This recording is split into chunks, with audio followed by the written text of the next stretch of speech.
The knockouts are almost upon us and the 100 is progressing nicely. Welcome to our week 3 review of the 100 men's and women's competitions. Joining me for this, as always, is our resident 100 expert, Harrison Burridge. We'll get straight into it, really. What have you made of week 3? I feel like things have become a lot clearer around the men's and the women's competitions. Definitely, I think to kind of coin a phrase, it's kind of just been like sorting out a jigsaw really, and they've got to the point now where we've got today's game and then the ones tomorrow, and the ones tomorrow really have nothing on it maybe. So it's just we're at the point now deciding who plays where, and it's been intriguing because I think especially on the men's game, it's been a real scrap to get into those top 3 spots. We've just been talking before we started about the permutations for the Brave against the Originals game for tonight and who needs what to get through, but it's been another really good week of cricket. Not as many maybe close games as there have been, but I mean we'll get onto it. But a lot of magic moments still. Definitely magic moments. This tournament keeps delivering. Let's dive straight in then to the women's side of the tournament. And you mentioned it to me before we got started, but it feels like the main story is that 3 teams, the Braves, the Superchargers, and the Fire, have just progressed past the rest this week. Yeah, it's been kind of since the outset really the 3 teams that set the pace, and they haven't let go of that. Brave currently playing now should barring an ultimate disaster secure a top spot and go straight through, and then Superchargers and Fire will battle it out to go through with them. But you look at it, there's a 4-point gap between Welsh Fire and Trent Rockets, the next team in 4th. Hasn't really been close. Been fortunate in a way because Brave and Superchargers haven't had a game rained off, which has worked in their favour. But you can't argue with them being up there. They've played the best cricket. They played the best cricket consistently, and they will. One of them will be a deserved winner. So obviously people will understand we're going to focus on the teams that are mainly still in this competition rather than the ones who have had not so great tournaments. So let's start with the Southern Braves, and they sealed their place in the knockouts this week after a win against the Oval Invincibles, knocking out the Invincibles. 2 people in that match were Georgia Adams and Freya Kemp, 50 from 32 for Georgia Adams, 40 from 21 for Freya Kemp. Those 2 within the Southern Brave side just continue to fire, particularly Georgia Adams. How vital is it to have those batsmen in your side when you're looking to compete in this competition? It's massive because that's the middle order there. There's always been a lot of talk about Braves top order this year, Smithy Mandana, Danny White, and then Murray Boucher. But behind them, it's still important to have run scores and those who can score quickly. Georgia Adams, exactly that. She hasn't consistently delivered the bats as much as she would have liked, I think it's fair to say, this tournament. But then she's played a couple of innings, one against the Welsh Fire to get them over the line there, and then Invincibles the other day, and then Freya Kemp playing as a specialist batter with still not being able to bowl just yet, but has delivered, and that was, I mean, a fantastic partnership between the 2 of them. It'll probably be pivotal in sign if they get through to the final. I mean, Georgia Adams with the ball is the other talking point as well. I mean, she's only gone for more than 25 in her 20 balls once and taken a wicket in every game. I think you'd be hard pressed to find a better bowler this tournament. Strong words on that. They've got a game in hand of the Brave here, going on at the minute whilst we're recording this against the Originals. For the Originals, because they are out of this competition now, they can't make it to the knockouts. How much of an upset would it be if they can beat the Brave today and make it that much closer at the top of the table? Oh, it'd be massive. I mean, especially when you consider the fact that Sophie Eccleston's not playing. I mean, we hope that the injury she suffered in the World Cup isn't too serious and she's back playing soon. But if the Original were to win without her, would be, I think, a very good bit of momentum for them to take through to next year. A bit of positive for them to cling on to because it hasn't been the best campaign. They've promised so much more, but in a couple of run chases, they faded late when it seemed like they had the game in control, which is what they look back on and rue those mistakes because they've done a lot of good stuff. But an interesting stat I saw as well was none of their top 3, so that's Laura Ulvar, Emma Lamb, their big 3, and Deandra Dottin have made a 50 this tournament. So that's where they kind of fell short. No consistent top order runs. Whilst we're on the Manchester Originals, one rising star perhaps for them is Mahika Gore, 2 for 21 versus the Superchargers this week, called up for England duty. How good is she, and what a promising talent to emerge out the 100. We talk about them week on week, don't we? Yeah, definitely. I think to preface this segment, if you haven't seen her wicket of Phoebe Litchfield the other day against Superchargers, go and watch it. A classic piece of left arm seam bowling at the top, swung away, held its line, clips the top off. It's fantastic delivery and epitomises everything she is about as a cricketer. She's been playing international cricket for UAE for so many years, and to get that England call up is what she deserved after doing it for the Originals and the Thunder over the course of this summer, and she will be a constant threat. And from an England perspective, to have a left arm quick is very unique kind of in the women's game. It isn't as maybe you don't see it as frequently as in the main games, so that's fantastic for England. So then let's turn to second place, which is the Northern Superchargers. They seemingly cement their place towards the top of the table this week. They lost, though, to the Originals in a bit of a thriller, and it was a bit of an upset, I think, for them. But they did win against the Fire, crucially, who are their tightest competitors.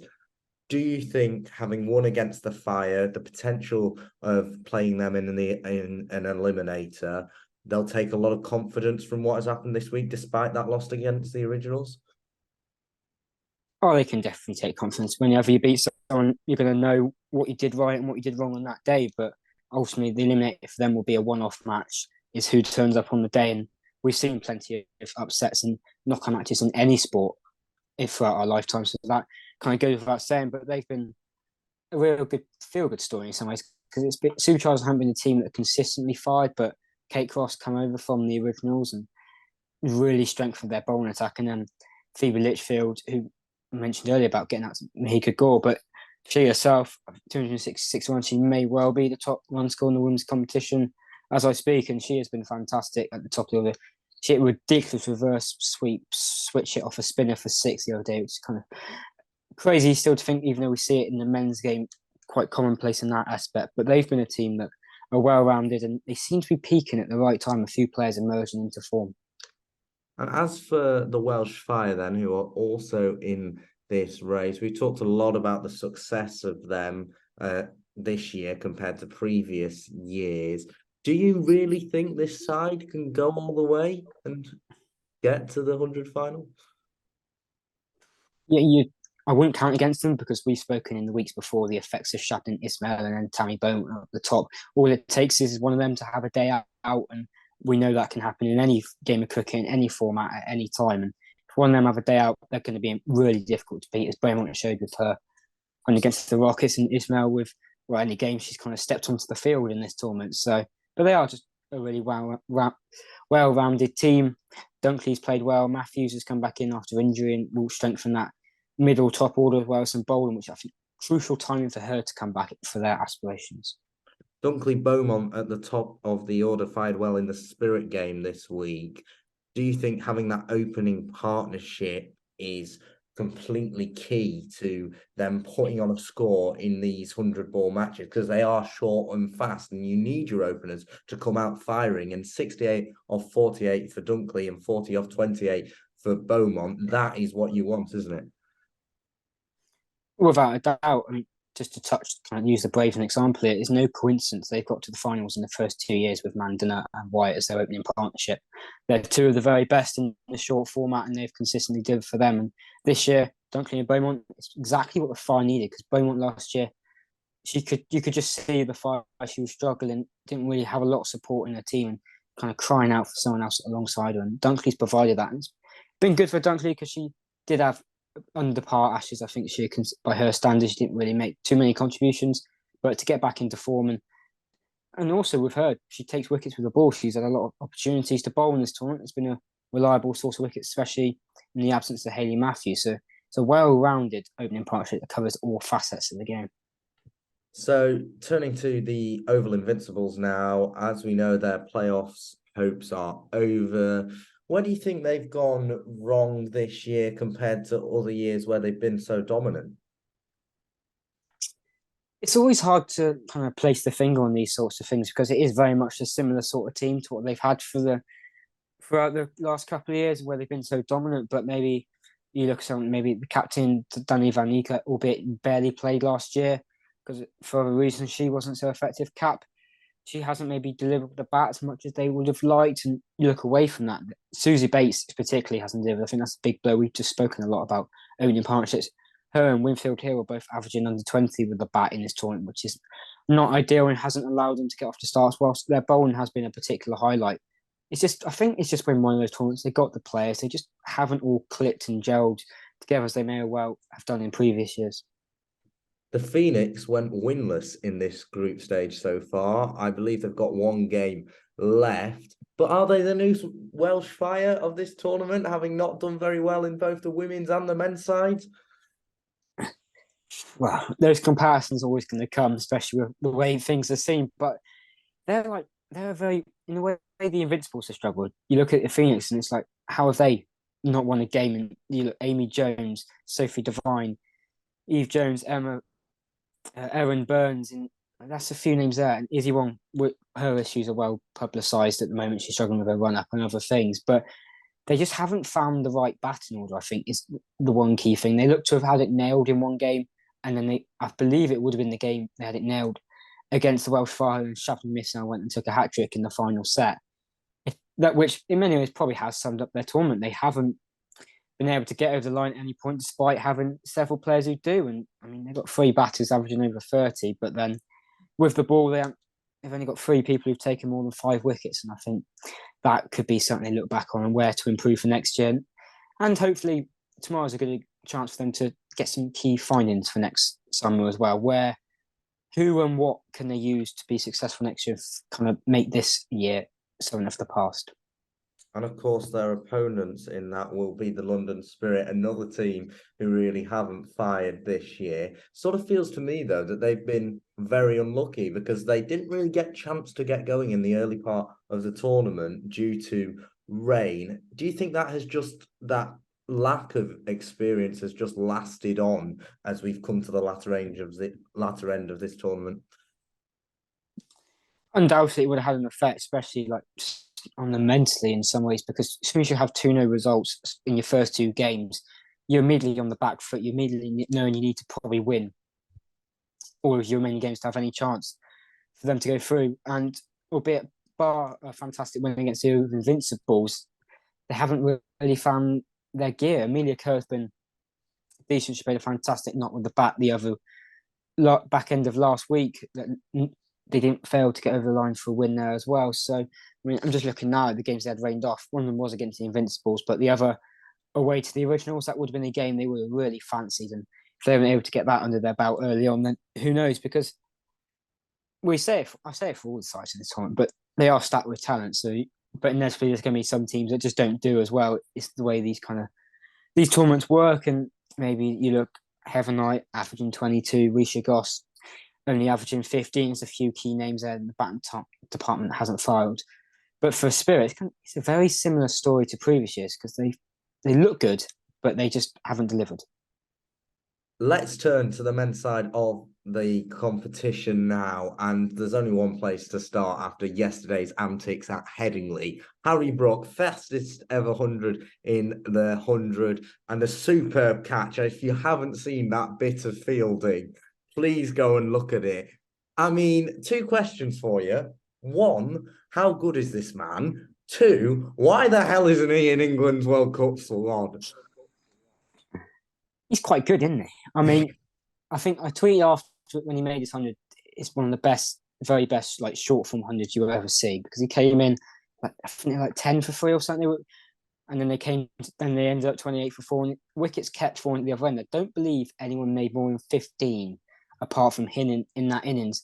And to go out and just play with such freedom and kind of clarity in how he needed to play. It was clear, obviously, the team, it was clear for them, they knew they needed to score a lot of runs and to win big to have any chance of going through. So for him, simple to go out there. Just some of the shots he pulled off. I mean, it looked like he got tangled up by a Lockie Ferguson delivery, but in fact he had guided it for 6 basically off his chest, which is just ridiculous when Ferguson's coming in at over 90 miles an hour. And I think it sums him up as a cricketer because he is that X factor, and that catch was that too. I mean, to even pull that off, to do it once, twice, and then throw it to your mate, and under all that pressure, your balance, the rope, and all sorts, been fantastic. And then, yeah, you do get a funny feeling England will kind of revisit that World Cup squad. Albeit at the same time, it's like you look at it and you think, where does Ian Away get in? Because Stokes coming back is the reason he's not in there. But then you look, well, you need Livingston for his bowling. Is Willie there because Stokes won't bowl? Milan's there because, well, I've seen a lot of people calling for him not to be there, but he's been England's best ODI batter in the World Cup. So it's kind of be ludicrous if he was to be kicked out. But you do get a feeling Brook will find a way into that World Cup squad by the time it's officially announced, because this kind of the one they announced is a provisional, but it's not even a provisional. It's kind of just like, this is our squad for the series against New Zealand. It might well be our World Cup one as well.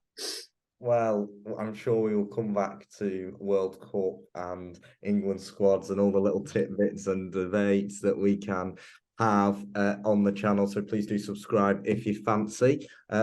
Let's stick with the 100 more now. And the Invincibles have continued their invincible streak. I think it's fair to say. Comprehensive win against the Rockets the other day, where Sam Billings got 76, and then a thriller, but an amazing innings from Tom Curran means they beat your Rockets. Can anyone stop the Invincibles in this tournament? I don't think anyone can, because it's just, you mentioned there, Billings and Tom Curran. Apart from maybe Tom Curran, I think it was a game against Welsh Fire when he went a bit bonkers at the end with sixes to help them tie that. But Billings is someone who hasn't fired this tournament, because the ones above him, Jason Roy not so much, but Jordan Cox before he got injured, Heinrich Klaassen and Will Jacks. I think those three are in the top 5 run scores for the men's tournament, which kind of illustrates exactly what they've done. Klaassen, I think it's 17 sixes. It may well be more in this tournament. They come out with such brute power in their batting, and their bowling is so talented. They've got 2 current bowlers to bowl at the death. Narayan's in there. This is star-studded. I mean, it's a team that's firing in all cylinders, and one where they can just score runs so quickly. You can be left scratching your heads very quickly. I think you mentioned there, Tom Curran against the Brave, perfect example. Brave had that game well under control. In some ways, because they had the win nearly secured when they were bowling, but Tom Curran comes out 43 off 28 that day, and then suddenly the Brave on the back foot, they come out to bat, lose wickets early, and never find momentum themselves, despite Tom Curran giving away 4 sixes in his last set of the game. But that's the kind of the perfect example for the Invincibles. They find a way to win from anywhere this season, and it seems like fate is with them.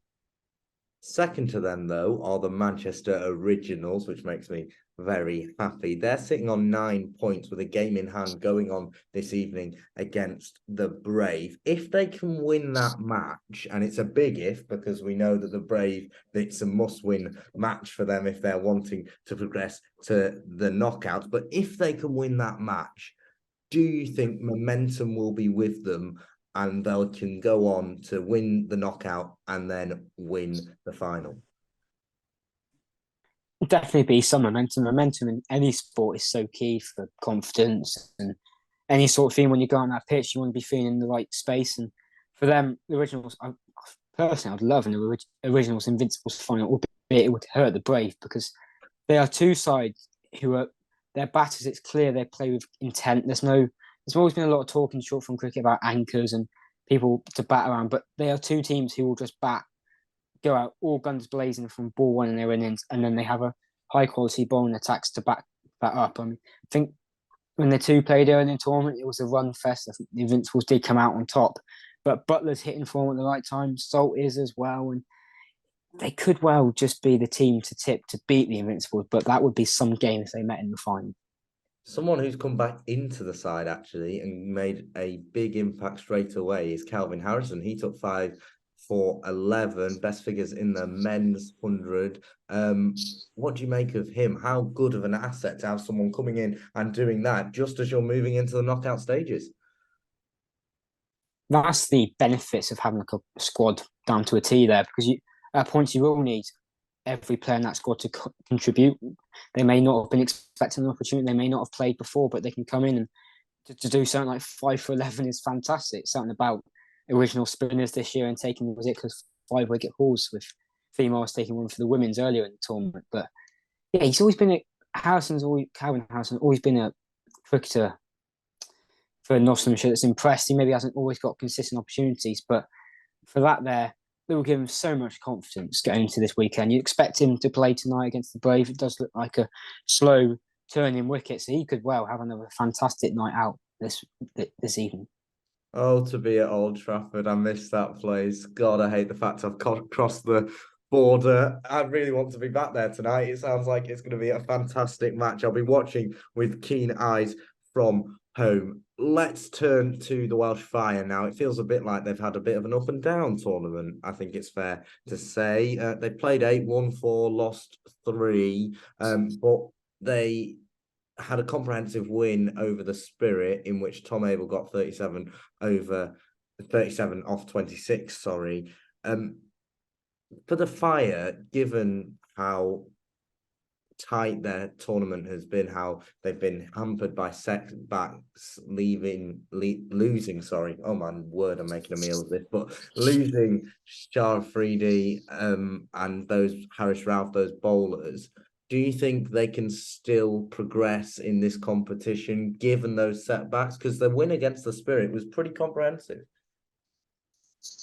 Definitely, I think we talked about this last time, and I said the two bowlers coming in, Matt Henry and Lockie Ferguson, are not too much for downgrade in that sense. I mean, Matt Henry's taken 3 wickets in his 2 games. He's at an average of 9, so I think he's kind of slotted into that role of taking wickets in the power play perfectly. Ferguson, not quite the same impact so far, but he's still got 2 wickets himself. So they're 2 cricketers who have that X factor ability that I kind of keep alluding to, and they will be so key to the Fire because it has been up and down.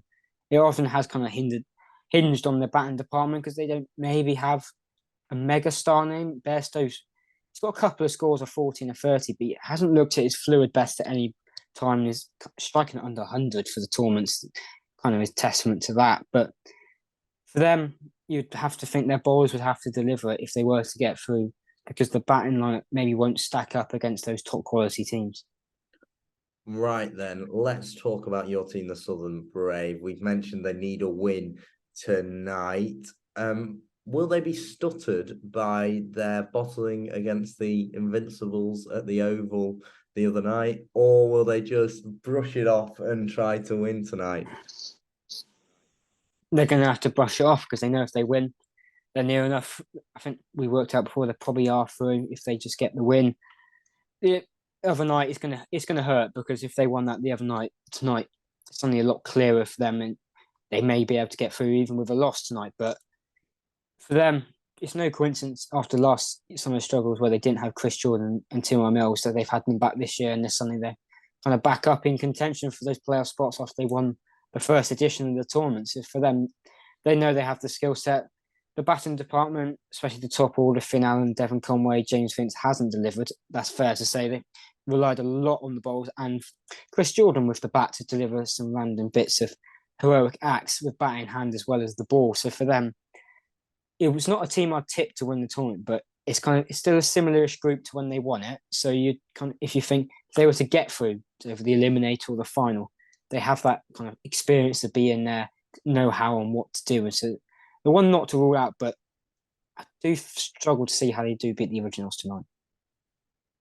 It'll be a very interesting game, very tight game. Just a word then, you mentioned about batting there, but I actually feel that you've been a bit harsh there on their batting, especially Finn Allen and Tim David, 2 big overseas signings, former Lancashire overseas signings, may I point out. They feel to me that they have been making an impact. Have I just been watching totally different games to you? What do you think about them as players? Well, I'm looking at now. Phil Allen's got 157 runs, but that's a high score of 32, and I believe that came in the game against Welsh Fire when they bowled them out for like 80 or 90. So I think it's just more the frustration they have. We spoke about the women's side on the Braves for Brave and how they have the openers to get off to fast starts and consistent starts in every game, and that just hasn't happened at any point. You look at Devon Conway's averaging 18, and you mentioned Tim David there as well.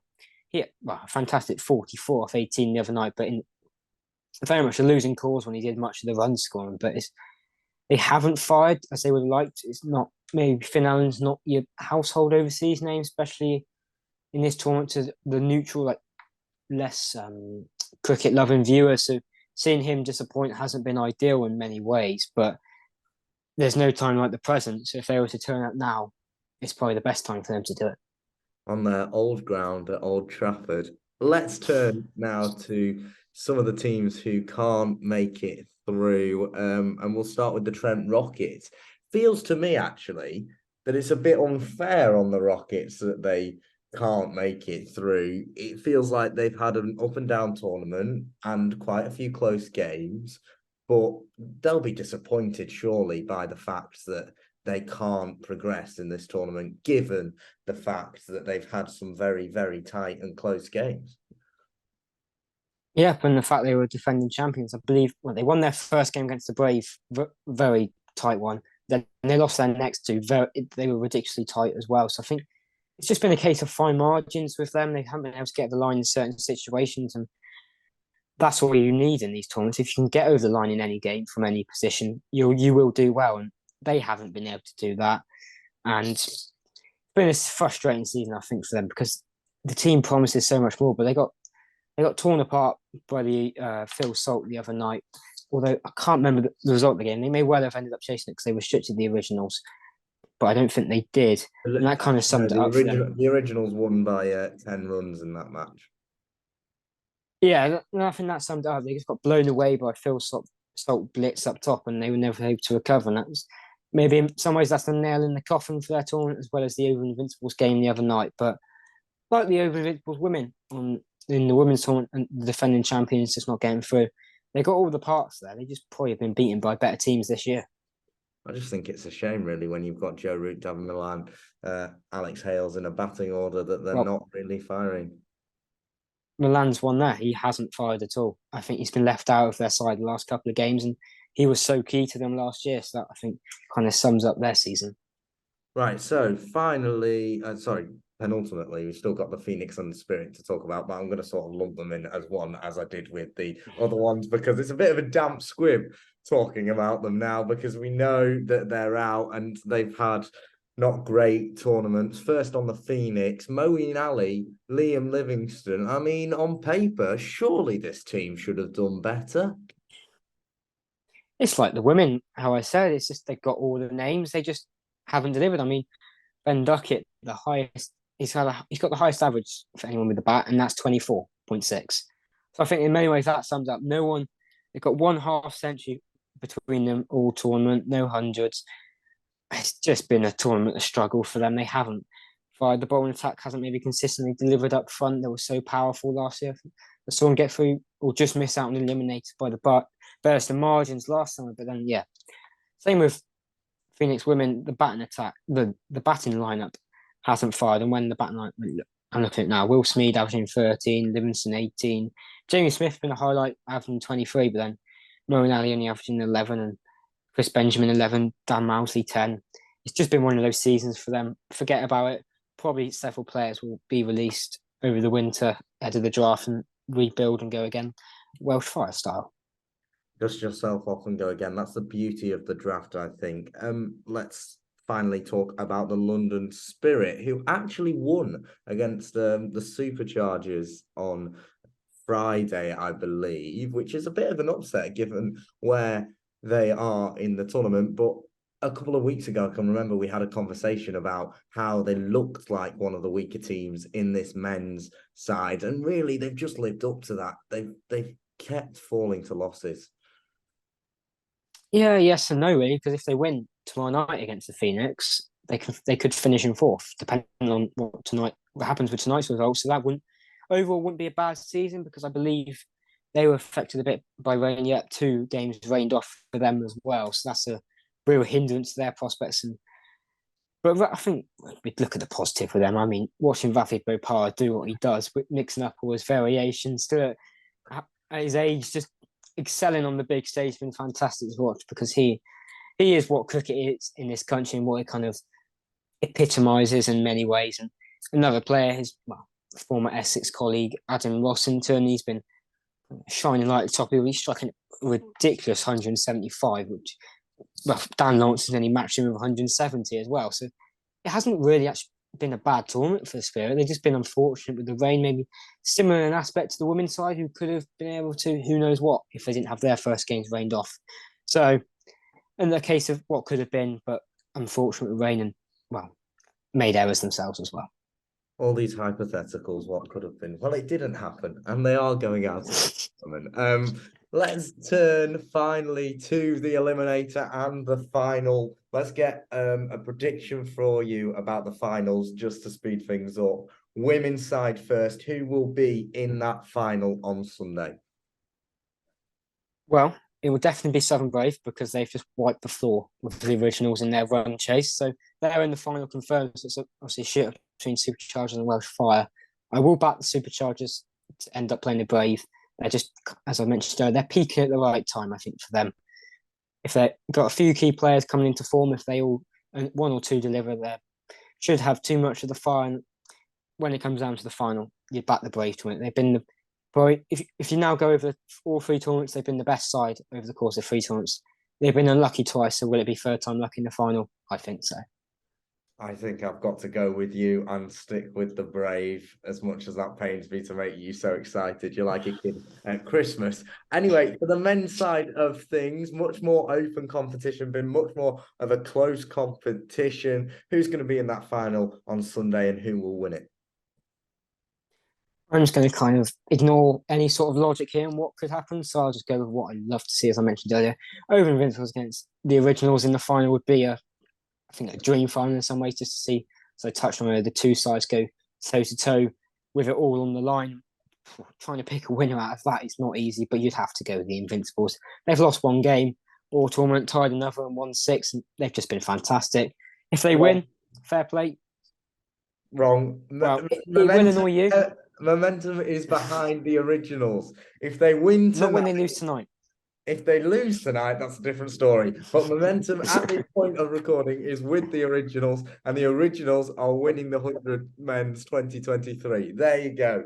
I shall leave you with that. We've not even had time to touch on the retirement of Catherine Silver-Brunn and Alex Hartley, because they're big stories in the women's game, which we didn't even touch on. But I'm sure we'll touch on them in the next regular TCM How's that we do. Harrison, thanks very much indeed for joining us as always. If you enjoyed, like and subscribe. The 100, it's getting more exciting, and it's been the best competition so far. Let's hope for a brilliant climax in this next week, and we will see you on Tuesday, hopefully, for another review post-final. Bye-bye for now.